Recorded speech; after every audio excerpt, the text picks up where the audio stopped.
The burden of corruption is weighing heavily on the back of every Kenyan.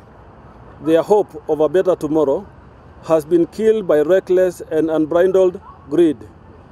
But the poor are the ones bearing the brunt of the consequences of the runaway corruption. As a shepherd, I want to tell my fellow Kenyans not to despair or to lose hope, because I know and I believe that God is ready to rescue his people from the bondage of those perpetuating this evil of corruption.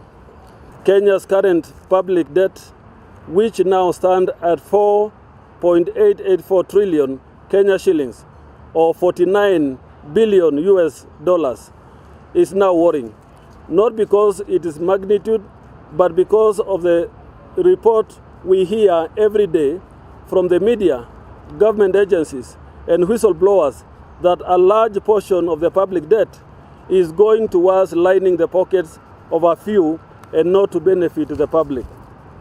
The indebtedness at 56.4% of the country's gross domestic product has hit dangerous levels.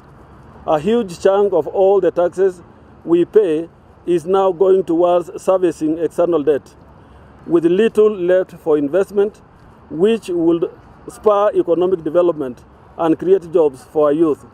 This is a debt for our children and our grandchildren.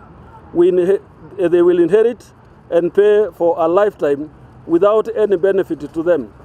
We have mortgaged and enslaved the lives of our youth to external financiers. This is not fair to our youth and generations to come.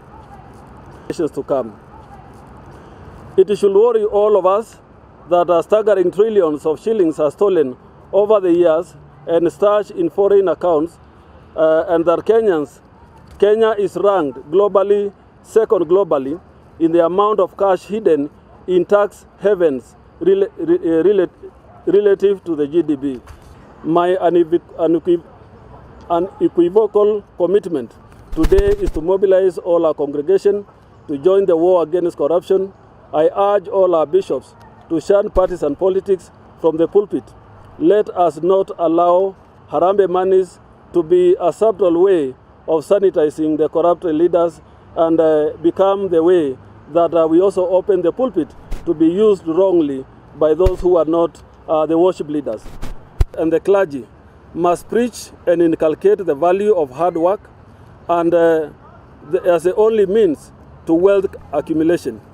With the help of God and together with the bishops in charge of dioceses, we shall launch a campaign to educate, lead our faithful in the fight against corruption, and to demand that proceeds of corruption be repossessed and channeled back to the public.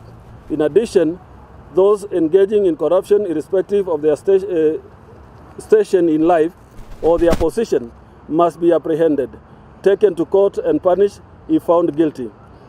The people of Kenya are in a similar situation, but I know this time God will intervene and save the people from this evil that threatens all of us, our country, and generations to come. Corruption in Kenya has become a cancerous bondage. It has grown every deep root and is endemic. Corruption has found safe havens in the national and county governments, in the judiciary, in the legislature, in private sector, in civil institutions, and I am sad also to say in the media and in churches, in mosques, in temples, in civil society and religious organizations.